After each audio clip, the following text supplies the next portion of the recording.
We're gonna give it a few minutes. All right, so welcome to the live stream. If you're new to the channel, welcome.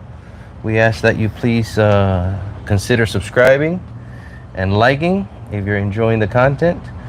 And drop a comment. Drop a comment. Yes, very important. Say hello. Where you from? What you doing? Where you're logging in from, so we can know where you're coming in from. And today, what we're gonna do here is we're going to go ahead and do a drain and fill on this here transmission. We are going to pump it with fresh fluid. Now, we've already done a previous service to where we changed the fluid and the filter with the pan gasket. So the customer wanted to do another consecutive drain and fill because the fluid was very dark. Now the problem is that a lot of people don't like servicing, or they don't service, I should say, because of modern service schedules. Toyota tells you not to do this till 100K, at least 100, 120, somewhere around there, 1,000 miles. And I promise you that by the time it gets to that, I promise you that that fluid is gonna look like crap. This vehicle right now has 190,000 miles.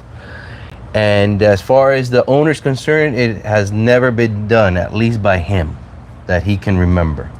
So we did it the first time, and now he wants to do it again just to get some more of that old fluid out. I didn't want to go too aggressive with the service, because sometimes after you do finally do it, it tends to cause issues, slippage, you know, things of that nature.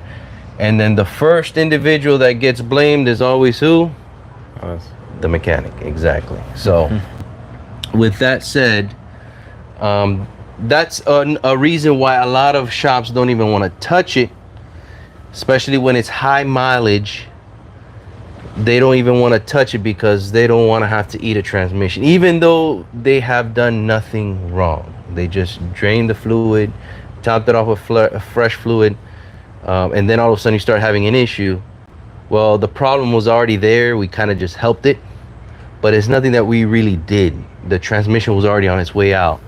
It's just with the fresh fluid, it kind of made it more obvious. And then that's when the customer doesn't want to hear, oh no, nah, this, that, the third. They don't want to hear that. All they know is they drove fine to the shop and now they need a transmission.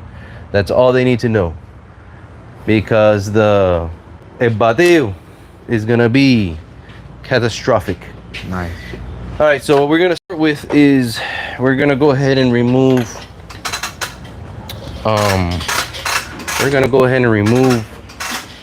the driver's side wheel. You don't have to do this. You don't have to do this, but for the sake of this stream and simplicity, we are gonna do it. Okay, nice and easy. They came out. Now this service is nothing crazy. It's not very difficult. It does vary from manufacturer, year, make, model. So they may be different. So we're gonna ask the camera guy to get as close and as personal as possible, so that we can get to this. So the fill port is going to be right up here behind this plastic. So that's what I'm trying to get to. This 210. See, that's why we removed the tire, because it's a little easier with it off, but you don't have to remove it. There, this is the guy right here. That's where we're going to add the fluid from. So we're going to do this number here. And this is where I was not sure of where. You right? It's a 24. Okay.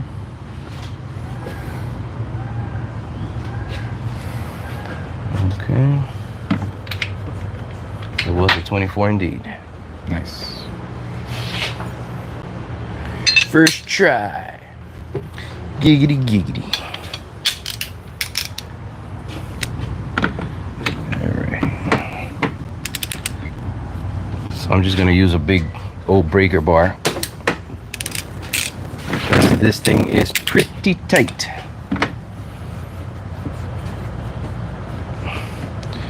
Gonna remove this. There we go.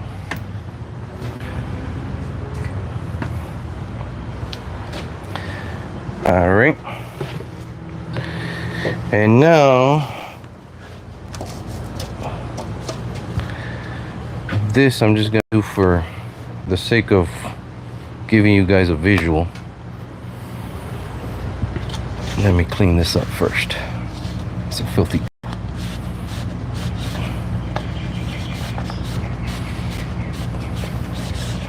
Just gonna catch some of it.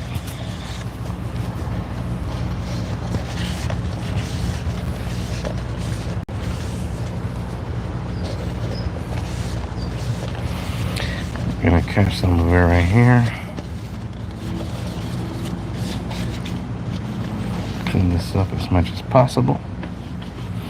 All right, and we're gonna use a 6mm hex, and we're going to come over here.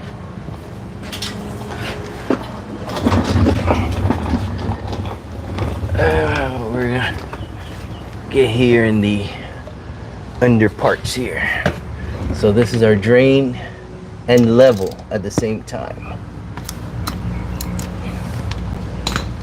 All right, so let me lower this some. Okay. Now there's something else we gotta do here, but I just want to catch a little bit just so you guys can see the nastiness. And again, keep this in mind that this has already been serviced. Wow, this looks horrible. You can't even see the light flowing through it. This is disgusting. Look, even from the side, can't see no light whatsoever. This is some pretty filthy fluid. Wow. Smells a little bit better than the first one, that's for sure. All right, so now what we have inside of this is a plastic tube that's gonna be the level.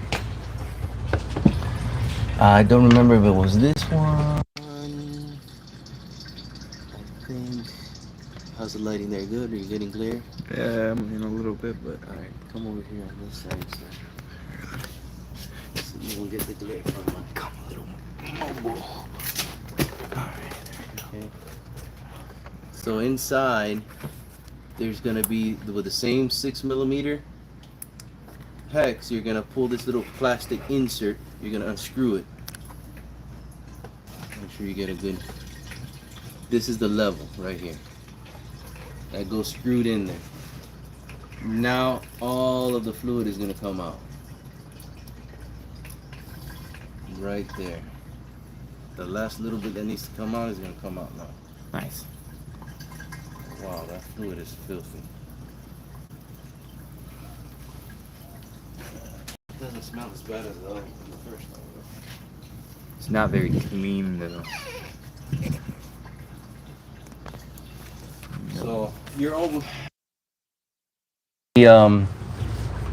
There's about I don't know, 3 or 4.5 quarts in the pan only. Do a flush, but I really didn't want to go with a flush. One, I don't have the equipment for it, and two, I didn't want to get too aggressive because I wanted to minimize the potential of causing some slippage afterward. Now, there was a disclosure with the customer, made sure that he completely understood that if anything were to happen to this transmission, it wasn't my fault. Okay, it wasn't my fault. So he understood and agreed. So that's the only reason why I'm actually going ahead with this service, because if the customer is to tell me no, whatever happens is your problem, then I would tell that customer I'm not touching it. Go find somebody else who will. I'm not risking a problem for $2. So now that this has drained completely, or as much as possible, we're gonna put the level back in,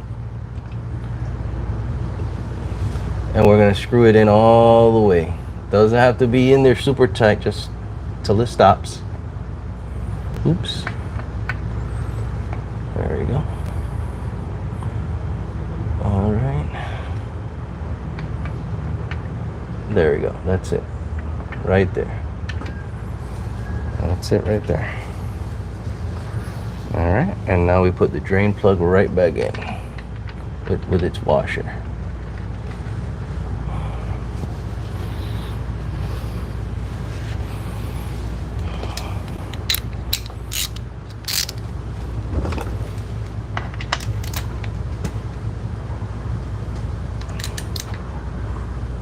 All right.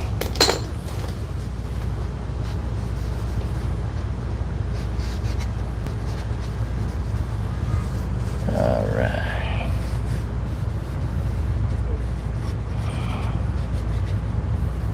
Wipe everything. As a matter of fact, I don't even know why I put that back, because I need that off. I just had a crazy move. I don't even know why I took this off, put this back on there. I had a brain fart. It's getting late.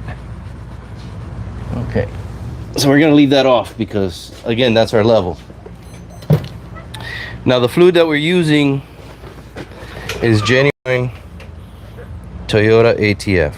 Okay, the customer actually went and bought this, so this is world standard. So this is what originally comes in the vehicle. Now I'm gonna go ahead and say you may disagree with me, and that's perfectly fine. We can agree to disagree. I will agree that the original ATF from the manufacturer is always the best choice. I will agree with that.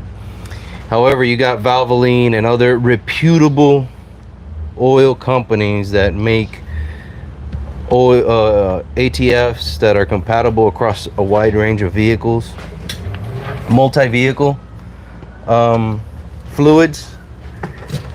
I'm gonna go ahead and say that I've used that on many applications successfully. If you get an issue, chances are you were probably gonna have an issue regardless, as long as you got the fluid that is compatible with your application. Because just because it's multi-vehicle doesn't mean that you can use it in that particular. There may be some incidents where even those multi-vehicle, is not compatible. So you have to use the specific standards. That they have standards on these oil. Again, I'm probably gonna get reamed in the comment section because of this, but I've been doing this for a long time, and I've used the Valvoline, I've used the Castrol successfully with no adverse consequences. Normally when I do get that, which, like I said, very rare because I try not to get into certain things, it was gonna happen regardless. It was gonna happen regardless. So take that for what it's worth. But I will agree that the genuine stuff is always better. So we're gonna pour it down in there with our funnel.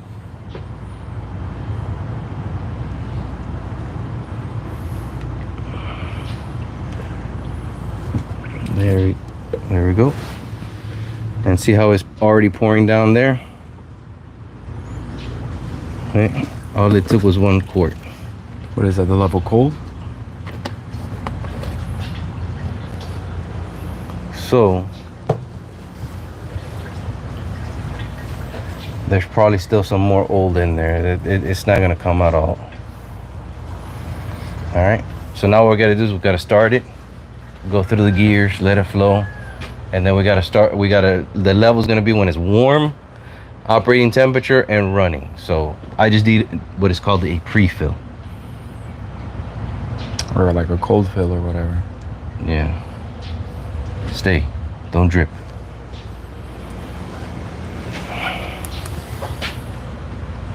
There. So let me climb up here and get this started.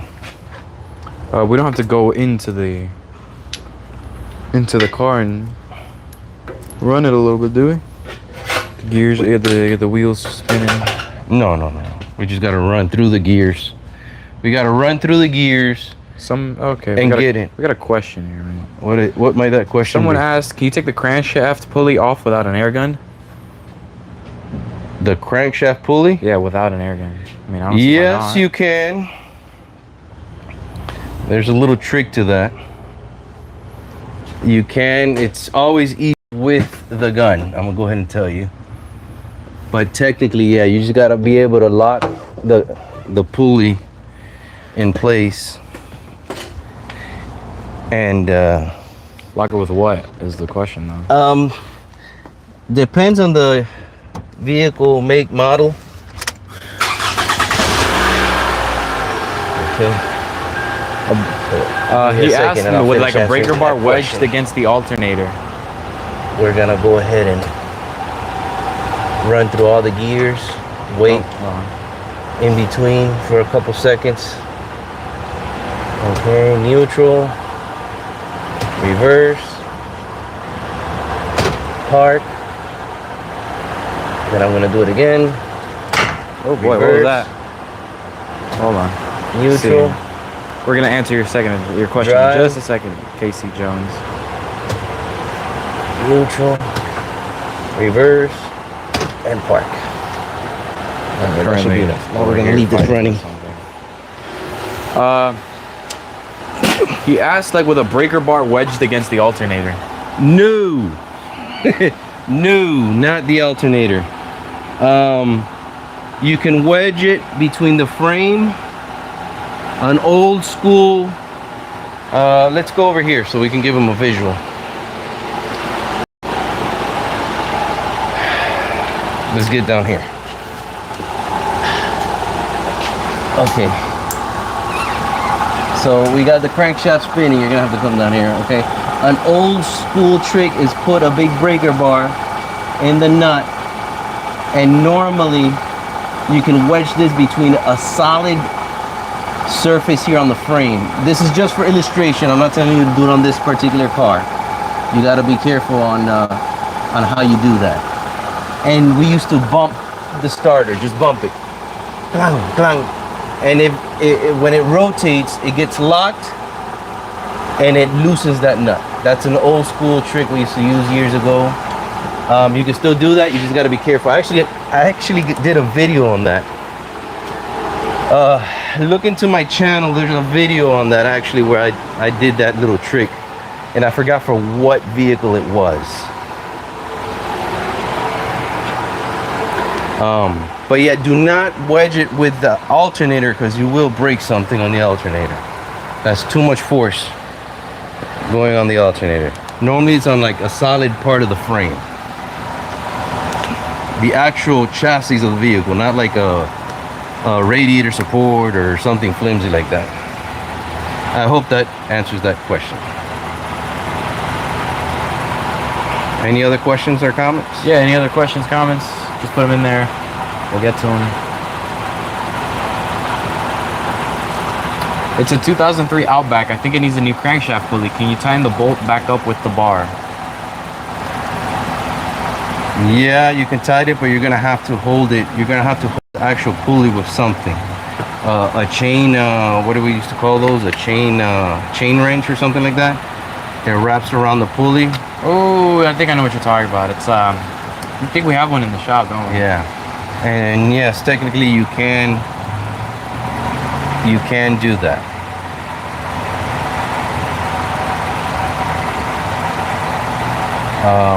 But you got to make sure you hold, like for example, this is the pulley. See how you can free spin this? Well, if you put your bar on here and you spin it, you're going to be spinning the pulley. Alright. and obviously the engine. So you need to hold this. For example, a Honda, certain Hondas have a special tool that you can stick in the middle and then stick the actual socket in the middle of that. And this tool holds the pulley, and then you do a counter force to break this loose. Yes, you could do that, but you have to secure this so it won't spin. If not, you're not gonna do anything. It's not gonna be tight. But that's the advantage of having the gun. You just and that's it. Cool. Any other questions, comments, concerns?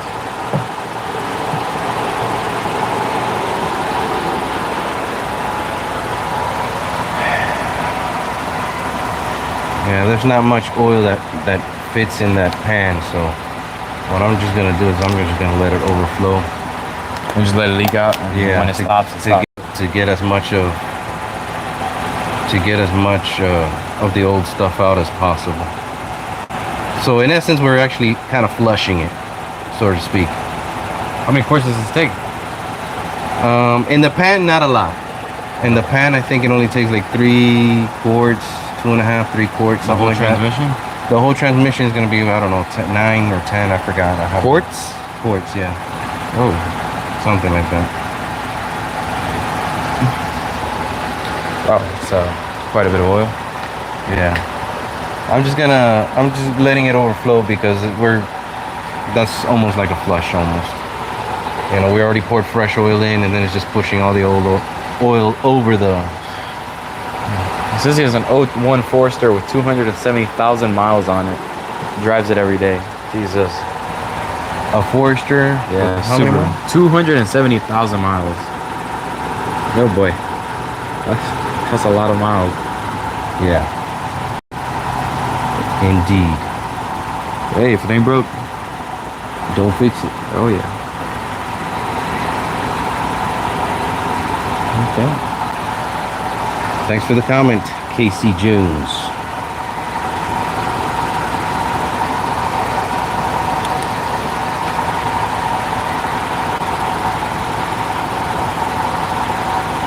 Alright. I'm just letting that chill for a while, get temperature. I had a viewer one time argue a little bit because I was doing something similar, just like this with what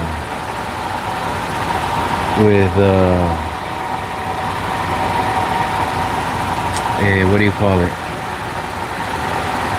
It was another Toyota. It's a Highlander, I think. And I just drained the thing. Actually, no, I didn't even do a service. I was just checking the level. That's what I was doing. I was just checking the level. And I did the video on how to check the level. Okay, you got to do this, that, you know, just like what I'm doing here.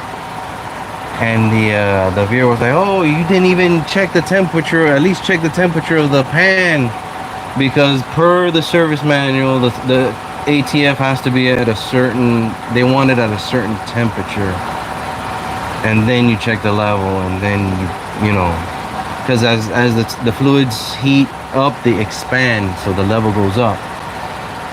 And I was like, dude, I've been doing this long enough, man. I know when it's all right and when it's not. The important thing is that you have fluid in there. Okay, so you have a splash more, a splash less. There's a level. There's a happy medium there. You'll be okay. Oh, but you should have at least put a gun, an infrared gun on the what was it that he said? The oil pan, and see the temperature of the oil pan, and it. I'm like, dude, come on, He's man. asking where the guys that work mostly on Subarus. No, I don't think we rarely ever work on Subarus, do we? Huh? He's asking where the guy that works. If you're the guy that works mostly on Subarus, I think you're thinking of somebody else. No, I don't work on Subarus. Well, we do, but not very often. I maybe worked on a handful of them. Yeah, not very often. And he said he puts ATF in my power steering. Yeah, it's the same. It's the same stuff. Some manufacturers even tell you to use, you know, like Ford. They want you to use Mercon 5 on their, at least on the older ones. I don't know about the newer ones. The newer ones are even electric. They don't even use fluid, but They tell you that the power steering fluid is Mercon 5 ATF. So yeah, it's a hydraulic fluid. There's nothing wrong with that. There is nothing wrong with that. Cool. Thanks for the comments, guys. Keep them coming. Keep them going. Keeps us engaged. Right? Makes it not boring. It makes it more lively. Yeah. And again, if you haven't done so, please subscribe to the channel. Every bit of support is appreciated. We're trying to get to 10K here soon. We're almost there. Close. We're getting there. We're almost there. We're almost there. So we're trying to.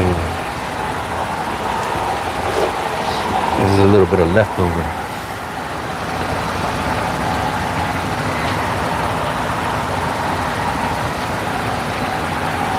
Technically, what I can do is I can just drop that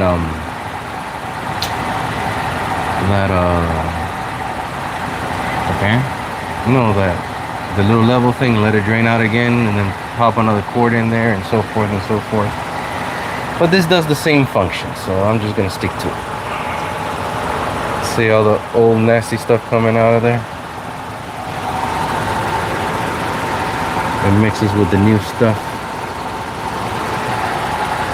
and then the old nasty stuff comes out. Oh yeah.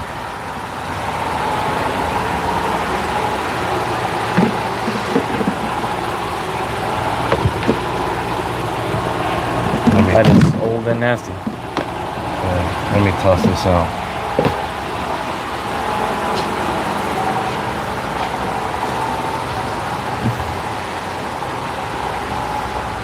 I think we're solid though. What you think? Huh? I think we're solid. Yeah, you're never gonna get all of it out. Unfortunately. I thought you were gonna get all 10 quarts of that nasty. No, you never, because again, even if you do a flush, a lot of people, they're gonna go ahead and say that the only any comments? Yeah, we do. We got two. I think Toyota owns 25% of Subaru or something. You know what? I'm not sure. Why does every Toyota have a dent? That's because they're built for toughness. Call them beauty marks. Beauty marks. They're beauty marks. Love marks. Love marks. Yeah, you're never gonna get all of it out. Even, you know, they tell you, oh, the only way to do it is a flush. Dude, I've done flushes, trust me. They just mix the old with the new. They just do more amounts of it when you do the flush. Not knocking on any of those services, by the way. I'm just stating the obvious. I think the only way to get all the old fluid out. Think of it as this. When you do a flush or something like that, think of this. You got a bucket of, you got this bucket here of whatever fluid. Water, oil, cleaner, whatever fluid you want to. Let's just use water for the sake of this. Water with food dye. Just right here. This same bucket right here. You got a 5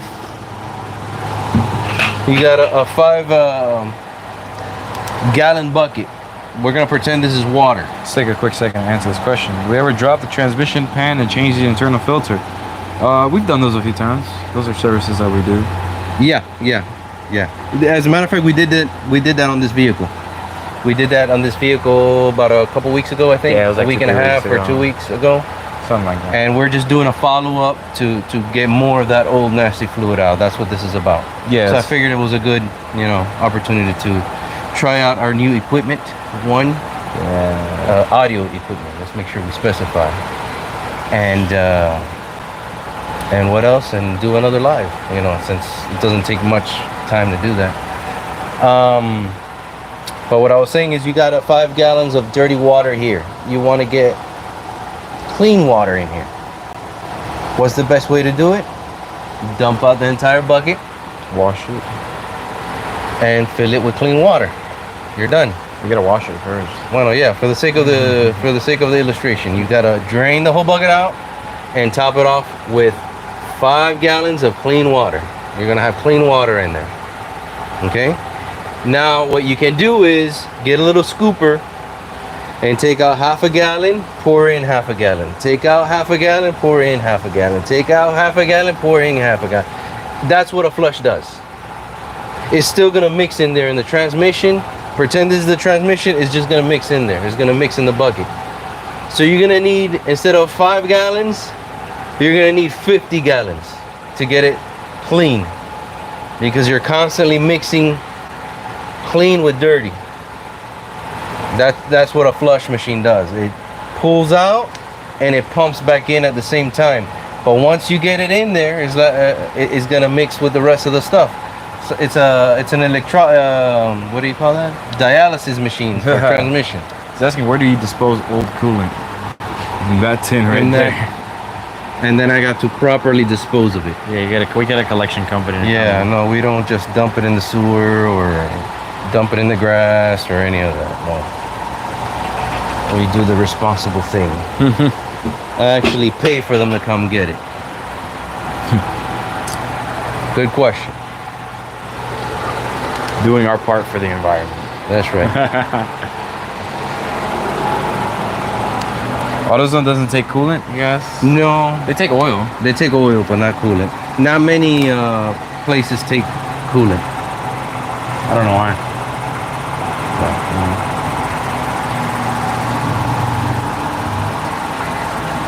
Just letting that old stuff.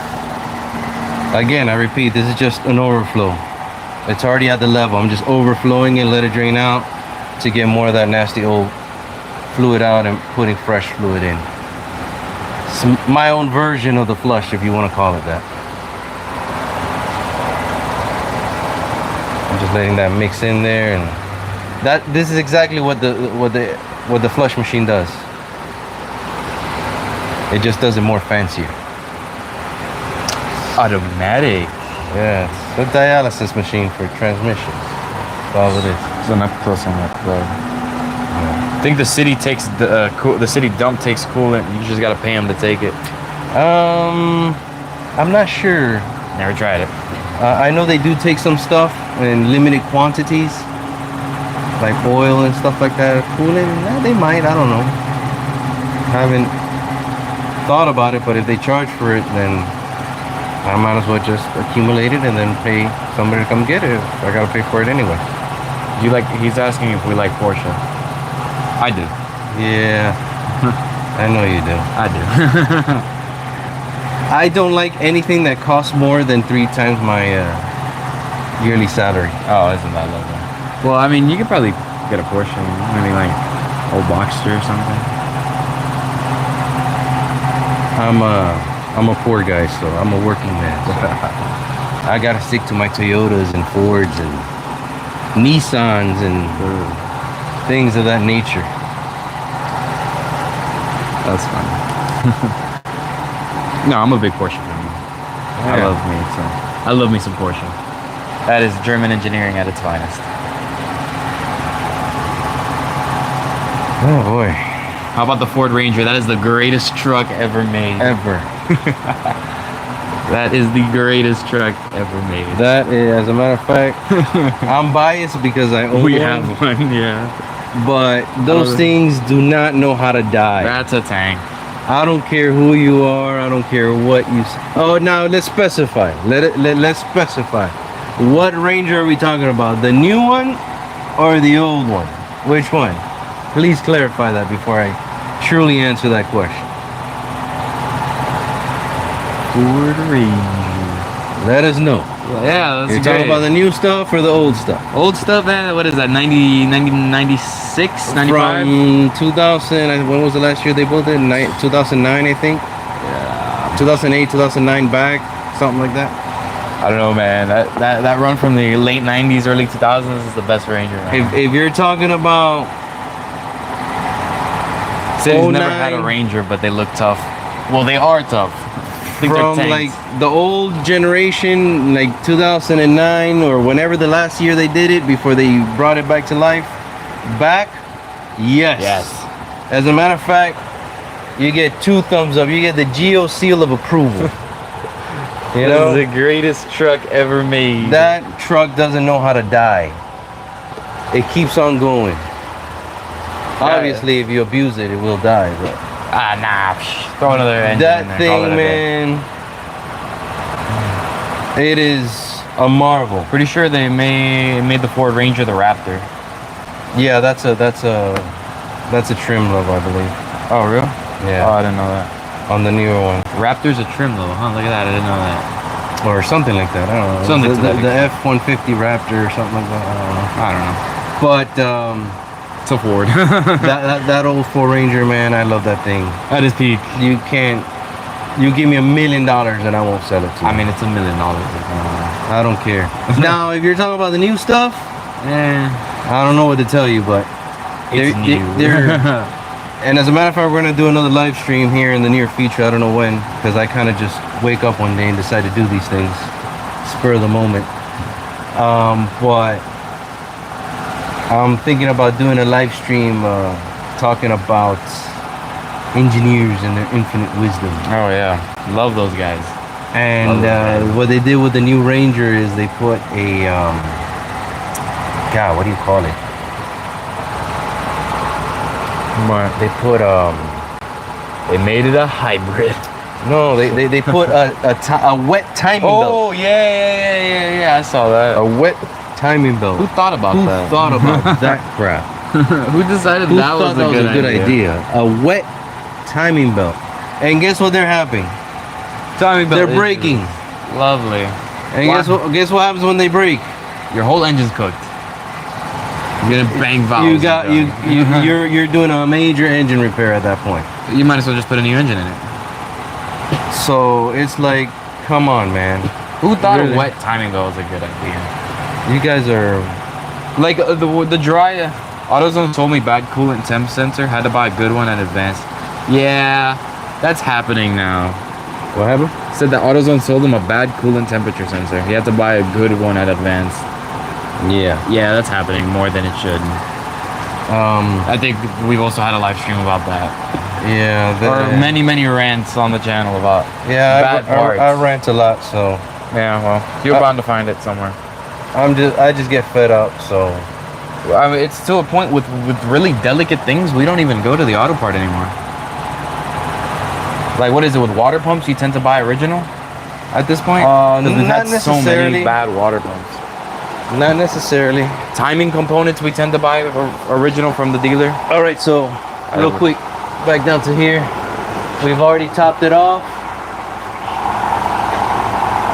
And we know it's topped off because when you take this off, you see that little drizzle? That lets you know that that's topped off. Remember, the level is in here. It's a plastic straw that extends about an inch or so, and that is the level. Duralast says, he says that Duralast leaves a lot to be desired. Yeah. I quit using their What, their water pumps? I quit using a lot of their water pumps. I quit using a lot of their thermostats. Yeah, on certain applications I won't use their thermostats, especially on GM. Yeah. I quit using their drive belts. Oh, really? Yeah. Where do you get them from now? They're starting to sell gates now. Who? AutoZone. Oh, okay. So I quit using their Duralast brand because they were either too short or too long, even though the part number was correct. I've ran that into several times already and Most famously on this guy's Mercedes. decided that that's not worth my time anymore. Oh, great. What You're gonna else? put the I bolt. quit You gotta using. put the bolt on the side, no? Yeah, let's do that. Now we gotta tighten this up right Oh, we here. get zoom. Oh yeah, we do get zoom. Look at that. Okay, so that's topped off already.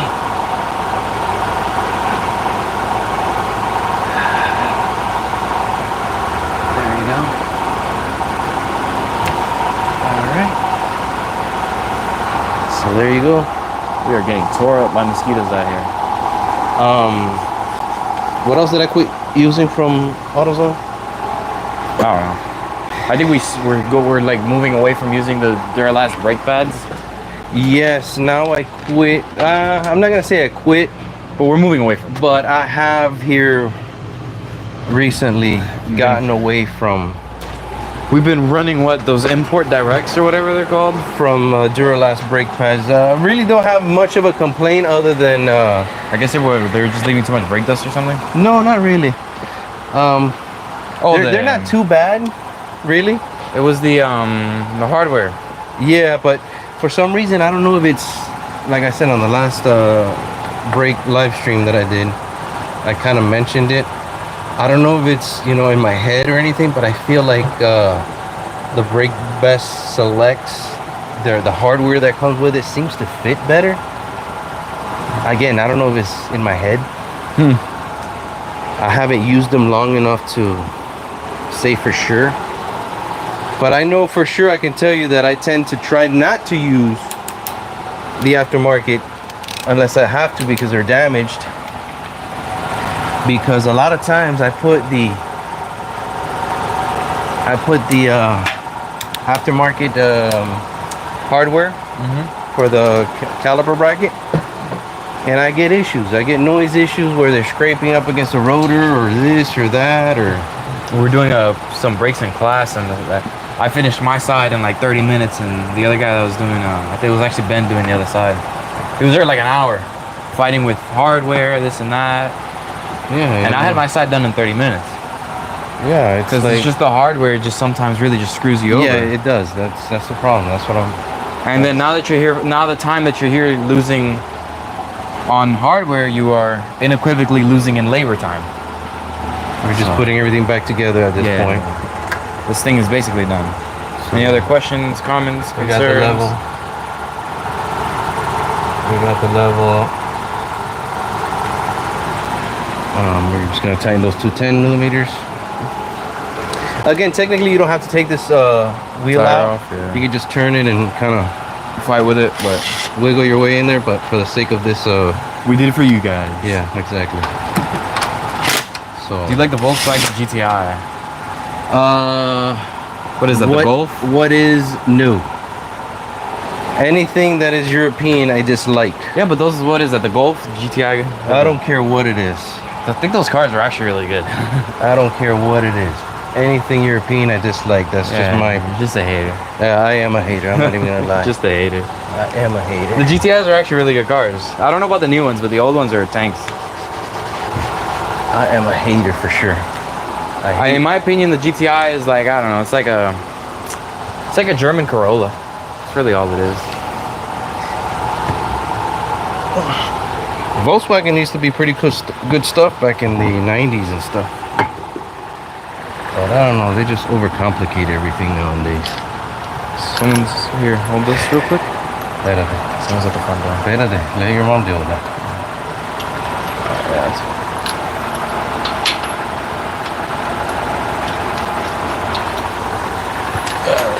You got had a 96 GTI Golf. Taught me how to work on cars. GTI Golf, that actually sounds sick.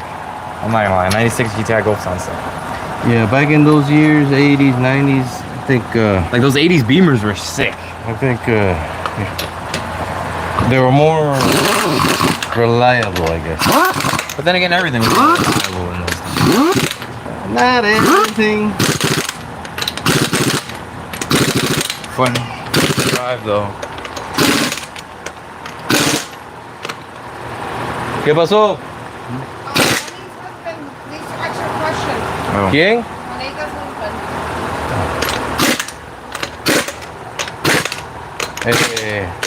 Give us the same. We're almost in there. Tell them that I'm doing a live streaming, that I'll be with them in a little bit. Yeah, a few. I don't know. A few minutes. I'm almost done. Yeah. Oh. So fun to drive. Yeah, not everything was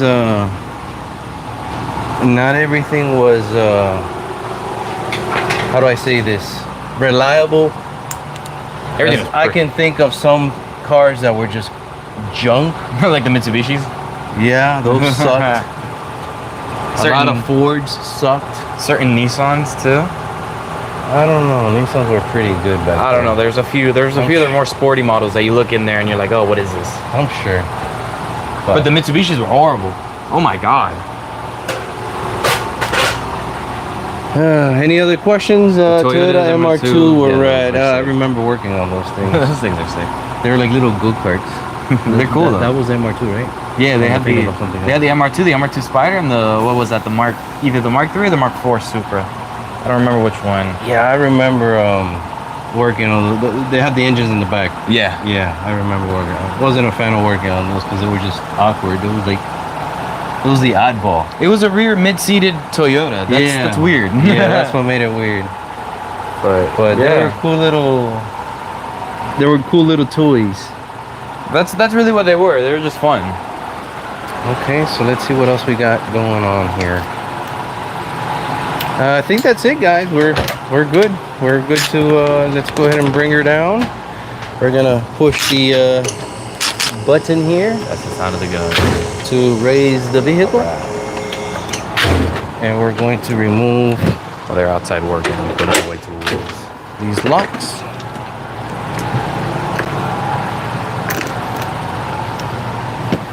We are going to remove these locks. And we are going to lower the vehicle by hitting this lever. And all we have to do is just test drive and make sure everything is okie dokie.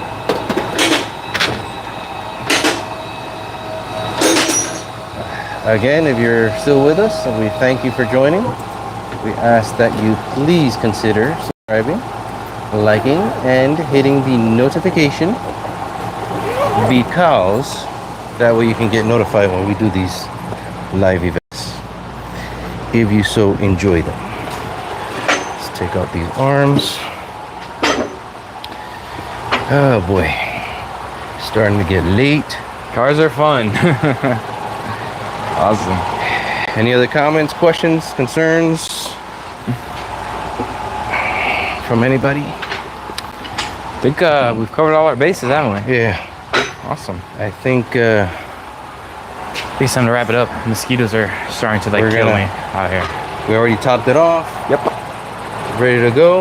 Yep. Was fun hanging out. No problem. Thank you so much, KC Jones, for joining. Yeah, thanks for all being those here. that for those that are joining us just now. We just completed this service. Sorry that we missed you.